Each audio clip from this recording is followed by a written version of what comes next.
Warm greetings, everyone. So we are in round 2 of this debate, and before I start, I have a word of advice for my worthy opponent.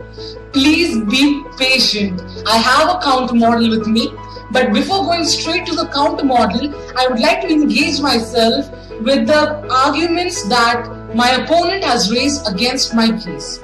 So his first point was that aggression against terrorism is a moral obligation. He said that we should have the approach an eye for an eye and a tooth for a tooth. So, I have a question for you. Is it a moral obligation to kill civilians? Is it a moral obligation to kill all those people who live in a state in which terrorism is practiced more than other countries? Really? So, if you believe so, why are you killing people in such less amounts? Take an atomic bomb and drop it on every damn country from Pakistan, Afghanistan, Balochistan, Arabia, every country, Namibia, Somalia, everything, and end it all. Why? Because it's a moral obligation for you. Next, you said that aggression causes less terrorism in much more cases than in the cases in which it causes more terrorism. Give me a single instance to prove this. Well, I can give an instance to prove in the negative. This is what the independent research has to say. And for information, Independent is a leading daily. And please don't do the thing that this is a fake thing as you did with my Wikipedia clip.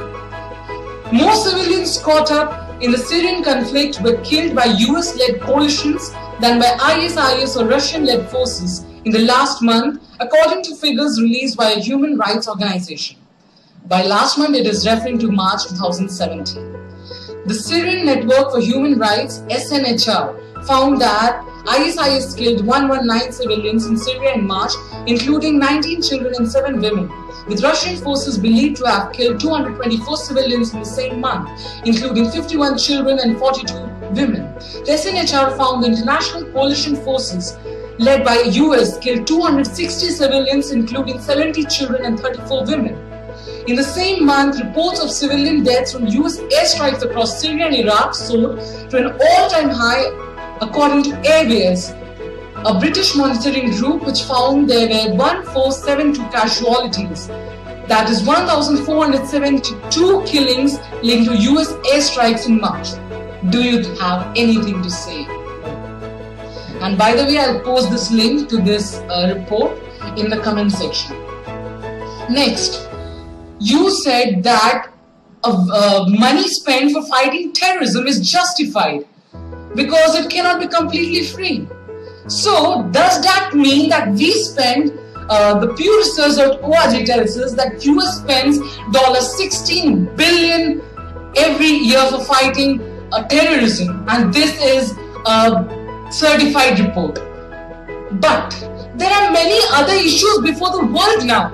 Poverty, malnutrition, they are killing more people. So why don't we spend this lot of money for these issues that are bigger?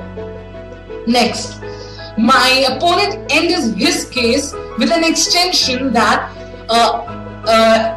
terrorism is leading to better international alliances and better international relationships.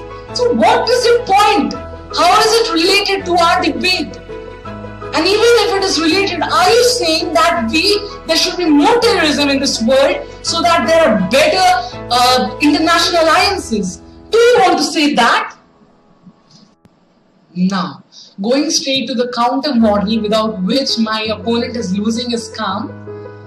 So, think for a moment that I do not have any counter model. Does that mean that my case is completely false? Does that really mean so?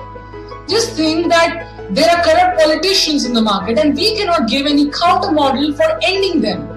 Does that mean that we start killing each one of them? Does that mean that we become aggressive? Of course not. Now, before I give my counter model, let me tell you that there's a difference between aggression and violence. Aggression is a mental emotion that comes out in moments of haste. And I am not against violence, I am against aggression.